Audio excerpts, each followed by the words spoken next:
Salut à tous, c'est Sophie. Bienvenue sur ma chaîne où je partage mes astuces pour une maison propre et bien organisée. Restez avec moi, on commence tout de suite. Des chaussures de qualité, parfaitement ajustées aux pieds, on n'en trouve pas souvent. Même si, lors de l'essai dans le magasin, tout était parfait, la première fois que vous sortez dans le monde, vous pouvez constater que la chaussure appuie sur les orteils ou frotte sur le talon. Il arrive qu'après avoir porté une nouvelle paire de chaussures pendant la journée, nous n'ayons qu'une seule envie le soir venu. Nous dandiner pour rentrer à la maison et les enlever le plus vite possible. Chacun d'entre nous est donc confronté de temps à autre à la question de savoir comment porter des chaussures. Chacun sait à quel point il peut être difficile de choisir la bonne paire de chaussures que l'on n'a pas besoin d'user plus tard. Les chaussures neuves achetées à la bonne taille peuvent s'user sans problème. L'essentiel est de ne pas les porter immédiatement à l'extérieur et de ne pas les porter pieds nus. Vous devez d'abord laisser vos pieds et vos chaussures s'habituer l'un à l'autre. Mettez des chaussettes, enfilez une nouvelle paire de chaussures et marchez dans la maison avec elles pendant 0,5 à 1 heure pendant quelques jours. Les matériaux naturels, cuir, daim, s'adaptent rapidement à la forme de vos pieds et s'étirent aux bons endroits. Le prix alléchant est l'un des principaux arguments en faveur de l'achat, mais faudra-t-il ensuite penser à étaler les chaussures? Il faut savoir que les chaussures trop petites en longueur ou trop étroites en largeur peuvent s'étirer, sans trop de déformation, ni d'altération de l'aspect, d'une demi-pointure au maximum. Conseil avant la première promenade. Avant de décider de sortir dans la rue avec des chaussures neuves, procédez à quelques manipulations simples, lubrifiez les dos durs avec du savon mouillé ou une bougie de cire. Appliquez un peu d'huile de ricin sur les surfaces intérieures en cuir.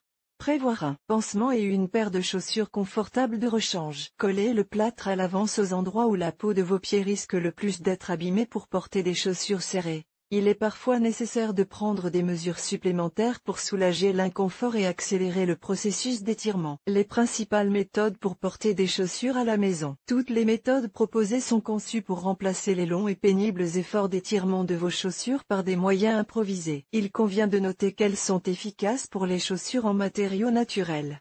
Les chaussures en matériaux artificiels sont beaucoup plus difficiles à étirer. Si possible, achetez des moyens spéciaux pour l'étirement, spray, mousse, crème, qui sont produits par de nombreux fabricants de cosmétiques pour chaussures. Le papier journal mouillé et des morceaux de papier journal froissé doivent être légèrement humidifiés avec de l'eau, puis les chaussures doivent être bien remplies et laissées à sécher complètement à température ambiante. Le processus de séchage peut durer plusieurs jours, mais n'essayez pas de l'accélérer avec des appareils de chauffage, afin de ne pas gâcher l'aspect des chaussures. Les chaussettes mouillées peuvent être une alternative aux journaux mouillés. Enfilez-les, mettez vos chaussures par-dessus et promenez-vous dans la maison avec jusqu'à ce que les chaussettes sèchent. Chers lecteurs, abonnez-vous à notre Telegram, vous y trouverez des informations utiles sur l'entretien de la maison et pas seulement. Accédez au canal. Les journaux mouillés assouplissent le cuir ou le daim et, en séchant, étirent la chaussure en largeur. Alcool, vodka,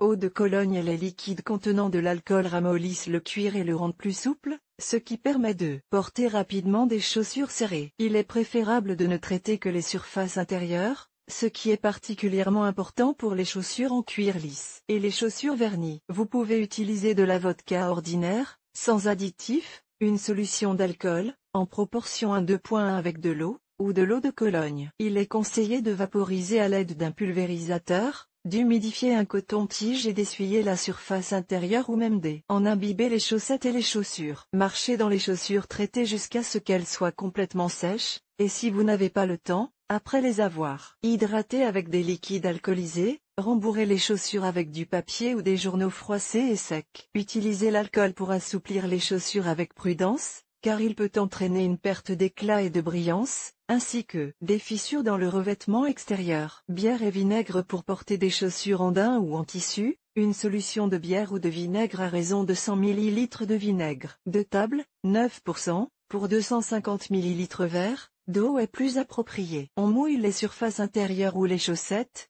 que l'on met ensuite dans les chaussures et on marche jusqu'à ce que tout sèche. Pour un effet plus prononcé, la procédure de dénudation à l'alcool peut être effectuée plusieurs jours de suite. Eau bouillante, sèche-cheveux et glace. Ces méthodes sont basées sur les lois immuables de la physique. Tous les corps se dilatent lorsqu'ils sont chauffés et l'eau se dilate lorsqu'elle est gelée. Les lois de la nature peuvent très bien être appliquées en pratique pour porter des chaussures. Après avoir utilisé de l'eau bouillante, il faut immédiatement enfiler des chaussettes épaisses sur les chaussures avant qu'elles ne refroidissent. Il faut brûler assez rapidement les chaussures avec de l'eau bouillante de l'intérieur ou les tenir au-dessus de l'eau bouillante pour réchauffer la vapeur. Il faut ensuite les enfiler sur des chaussettes sèches et épaisses et marcher jusqu'à ce qu'elles soient fraîches et sèches. Pour porter des chaussures neuves sans votre participation, trempez une serviette dans de l'eau bouillante, et serrez-la et enveloppez-y les chaussures neuves pendant quelques heures. Certaines personnes conseillent d'enrouler une serviette chaude et humide autour d'un carton d'emballage sans retirer les chaussures. Un chauffage plus doux permettra d'utiliser un sèche-cheveux. Le jet d'air est brièvement dirigé vers les chaussures, enfilées sur des chaussettes épaisses. Après le chauffage, n'enlevez pas vos chaussures immédiatement, mais attendez qu'elles refroidissent complètement. Pour éviter le dessèchement après le traitement thermique, toutes les surfaces, extérieures et intérieures, doivent être lubrifiées avec un conditionneur spécial, une crème pour chaussures, de la vaseline, de la glycérine ou de l'huile de ricin. La glace est une option efficace, mais plutôt controversée. Après de tels sauts de température, la surface de la chaussure peut se fissurer et les coutures peuvent éclater. Toutefois, si vous êtes prêt à prendre le risque de changer rapidement de chaussures, faites d'abord de la place dans le congélateur. La technique est la suivante. Remplissez 2 sacs en polyéthylène d'eau, environ un quart du volume, nouez-les hermétiquement et immergez-y chaque chaussure ou botte. Mettez-les au congélateur jusqu'à ce que l'eau se solidifie. Lorsque vous les sortez, attendez que la glace dégèle suffisamment pour que les sacs puissent être retirés de la chaussure sans effort. Cette méthode n'est pas recommandée pour les chaussures en cuir fin, les chaussures recouvertes d'une couche de laque ou les bottes hautes, en particulier celles avec de la fourrure. Les chaussures de qualité médiocre, par exemple, en matériaux synthétiques, ont peu de chances de conserver leur aspect après la congélation. Grits,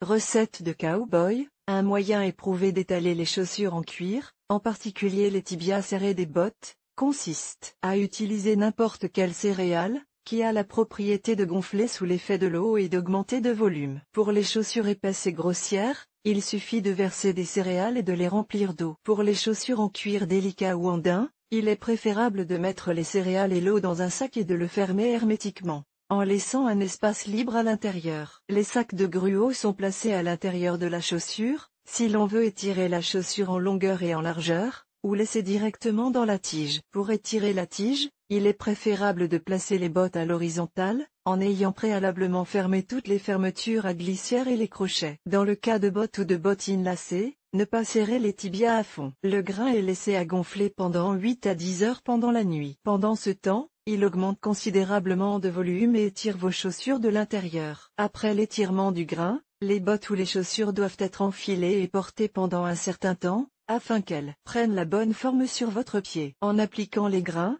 vous éviterez de perdre du temps en étirements longs et de traumatiser vos pieds. Comment assouplir les chaussures dans certaines zones de frottement? La plus grande gêne et le plus grand risque de blessure pour les pieds se produisent aux endroits de contact et de frottement constant. Sur le bord supérieur des parties arrière et latérales, les coutures rigides, les orteils pointus, les courroies étroites. Il faut du temps et beaucoup de patience pour porter des chaussures avec soin. Il est recommandé d'adoucir les zones problématiques des chaussures en cuir lisse avec des solutions alcoolisées ou des huiles grasses. Huile de ricin, glycérine, vaseline. Vous pouvez appliquer de la cire chaude fondue sur ces zones, en la faisant couler directement d'une bougie allumée. Lorsque la cire durcit, il n'est pas nécessaire de l'enlever immédiatement. Pour un meilleur effet, laissez-la reposer toute la nuit ou toute la journée. On peut essayer d'assouplir mécaniquement les coutures durant les frappant fortement mais doucement avec un marteau en bois, sur une surface lisse. Au préalable, il convient de poser la chaussure sur un bloc de bois ou d'insérer un objet dur à l'intérieur de la chaussure, de manière à ce que la couture soit bien ajustée. Afin de ne pas vous retrouver dans une situation similaire, choisissez soigneusement vos chaussures dans le magasin, et porter à l'avance une paire qui frotte. Des chaussures inconfortables entraînent de graves problèmes, depuis les ampoules et les corps jusqu'aux déformations du pied. Elles vous donnent également l'impression d'être une reine à la démarche déhanchée. Tenez compte d'un autre conseil, pour ne pas avoir à vous demander comment étaler les chaussures, achetez-les de préférence l'après-midi, et non le matin, et veillez à les mesurer sur les 2 pieds. Ne lésinez pas sur les bonnes chaussures, elles en valent la peine. Nous vous proposons de regarder une vidéo sur le thème de l'article. Olga Poliakovskaya, experte en entretien ménager et experte en chefs-d'œuvre culinaire, d'après sa famille et ses amis. Elle a l'habitude de se fier à son bon sens, à son expérience du monde et à son intuition de femme.